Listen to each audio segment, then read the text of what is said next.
There, may dumayo sa ating taga QC, Quezon City. Ito, stock na Raider. Marami na rin daw napunta na shop. Hindi mapatino itong Koso Raider. Ayan, Koso Evo 28. Nilagyan ko siya ng pilot jet ng repair kit ng TMX 155. So, nagsubok din kami ng 120. Ang sabi ni sir, sa 8,000 RPM. Pagbaba, tapos magsiship ka ng gear. Pag gear mo, pagka angat mo ng silinyador, nahagok, nabubulunan. So binalik namin yung 150 ni sir kasi tested niya na yon. Okay naman yung init ng makina, hindi naman siya lean. Tapos yung karayom niya is simula sa taas, pangalawa.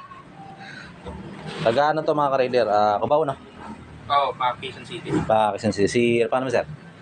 Oliver. Testing pala natin mga ka-raider.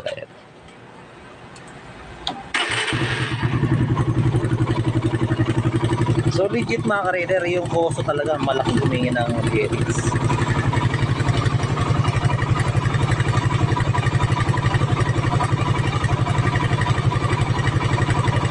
Arep natin.